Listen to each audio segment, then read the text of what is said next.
Hello, this is week 2, part 4. We're going to jump in talking about the core measures text. You need to read pages 5 through 15 about that.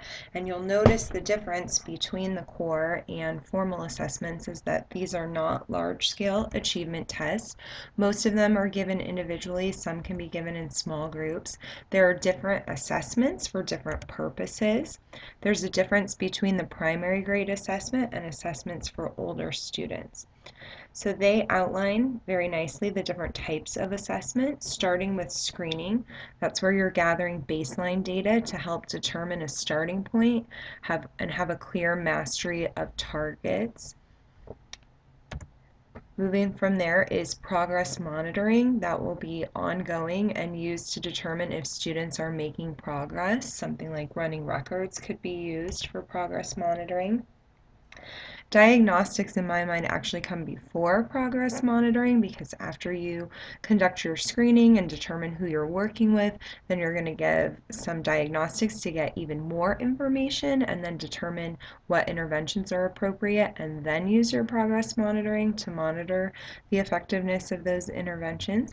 But diagnostics are the specific skill assessments to determine students' strengths and weaknesses, and that's going to be the emphasis of this course, learning about a bunch of different diagnostic tools for you to use to determine student needs. And then lastly, we have our outcome measures or assessments. These are more summative in nature. They occur at the end of the unit or at the end of the year or at the end of a teaching and learning cycle. So why do we want to assess? Well, according to the core, reading is a complex process. There are two major processes involved. That would be decoding and comprehension.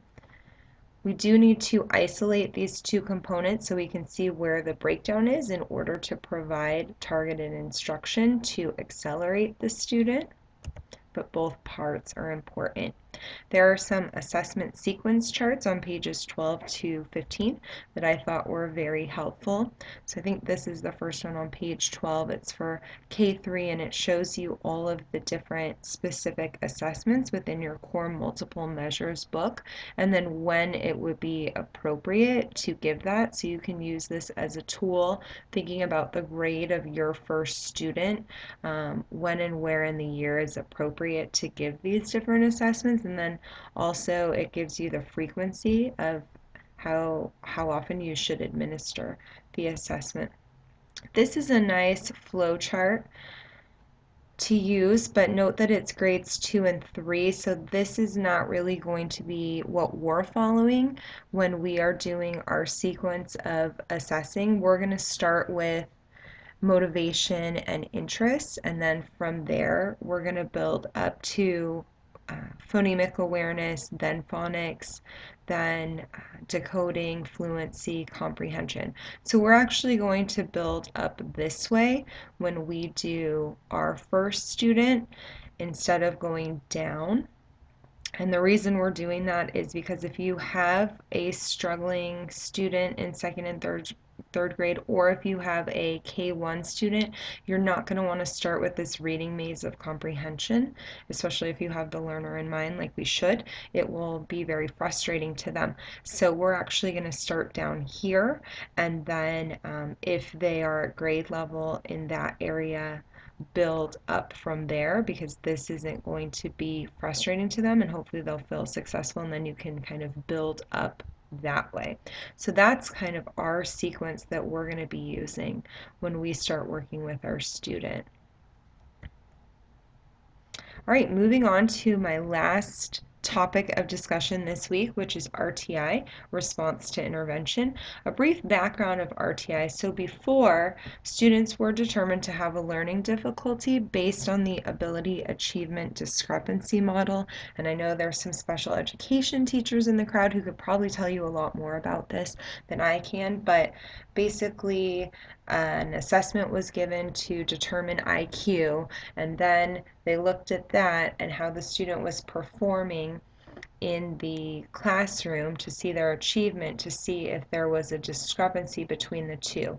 And if so, they would then refer the student. But this was very much a wait to fail approach for helping students. So now, with No Child Left Behind and the Reauthorization of Individuals with Disabilities Education Improvement Act, we are actually administering some intervention and monitoring how these students are responding.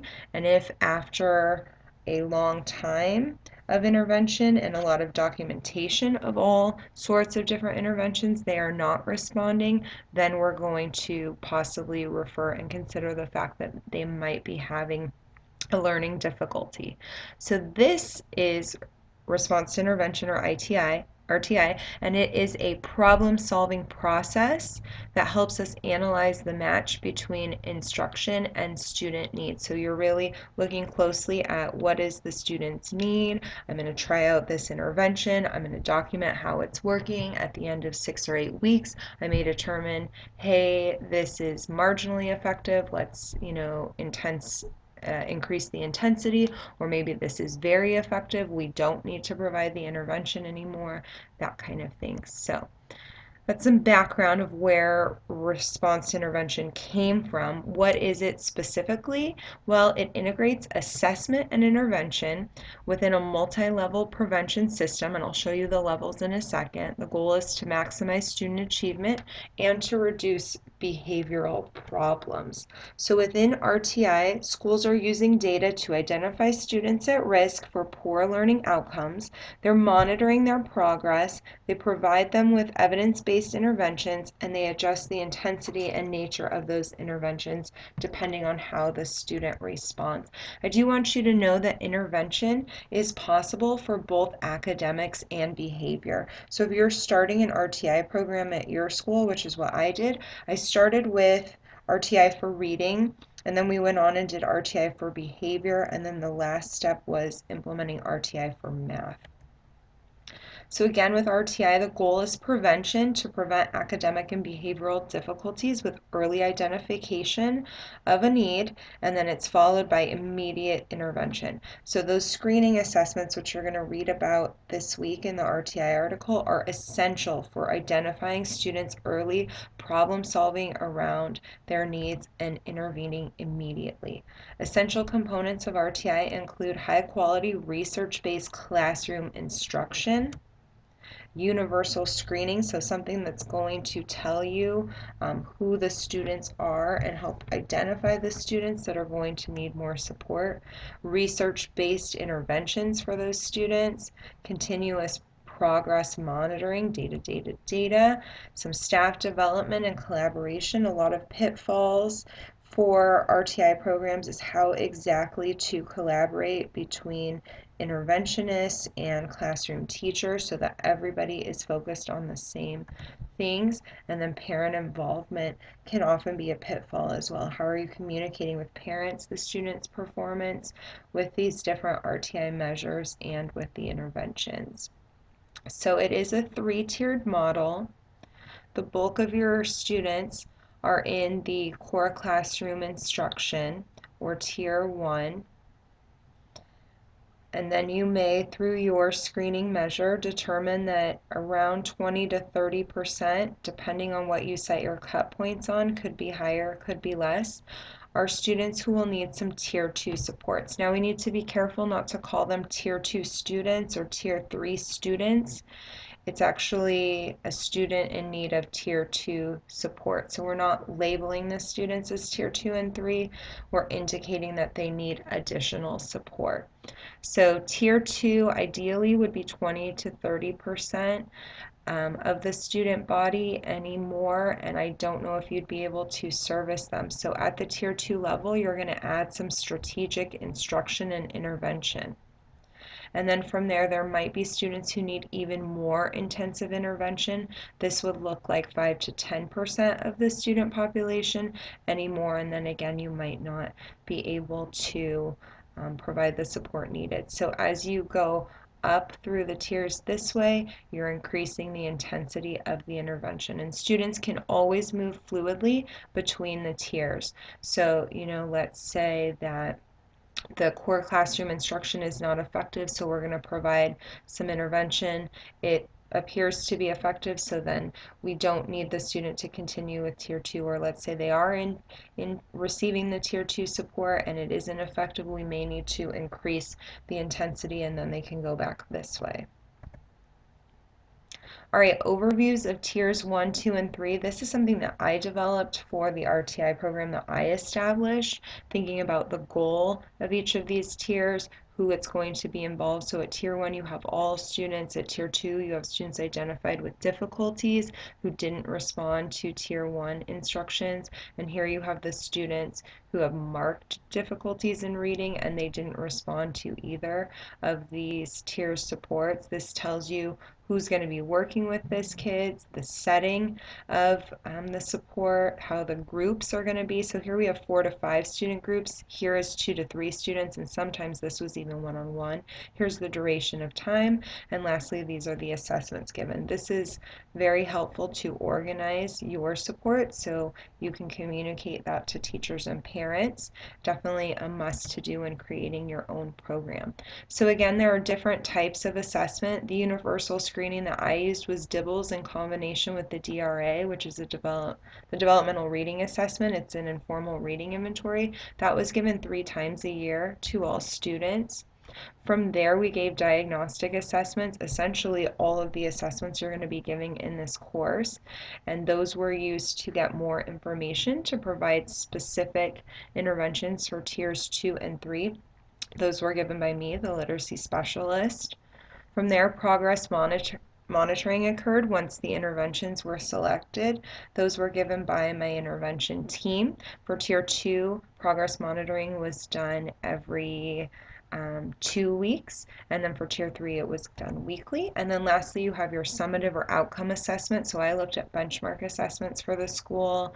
We gave pre-CST assessments and then also the CST state test or some of our outcome assessments. An RTI implementation timeline is going to be critical to organize all of the deadlines and set goals for yourself. So this was my implementation timeline. So you can see at the beginning, we were administering those screening assessments and gathering all of the reading data that we had in order to analyze results and make our groupings. From there, we identified our students, and in October, we started our Tier 2 interventions.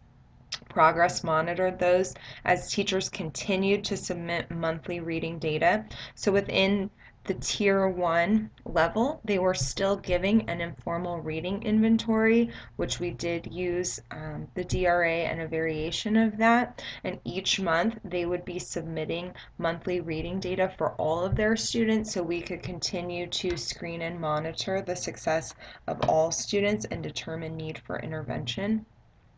At the beginning of each month, I set up reflection meetings with each teacher, and they met with me to go over their class reading data, and we would determine if more interventions were needed for specific students.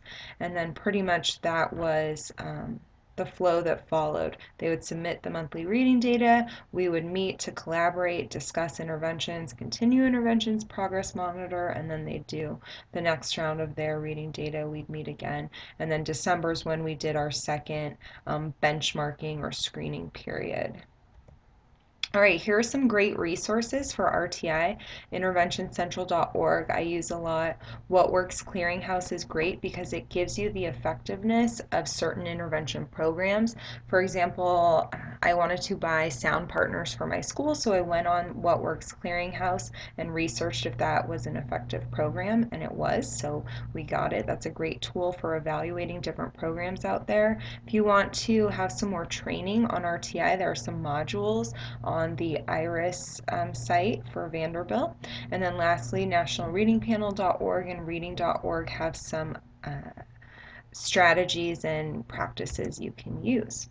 All right, so these were our session objectives. Hopefully we accomplished it all. You're going to continue to tell me about formal assessment in your discussion forum this week, and we're going to continue to talk about RTI throughout the course. The biggest thing to know right now is that where you start is in screening all students in the population and determining from there how you're going to determine what students need more support. All right, to launch you, I have a quote. National Reading Panel says, for teacher education to be effective, it must change both teacher and student behavior. Have a great week, and I will see you next time.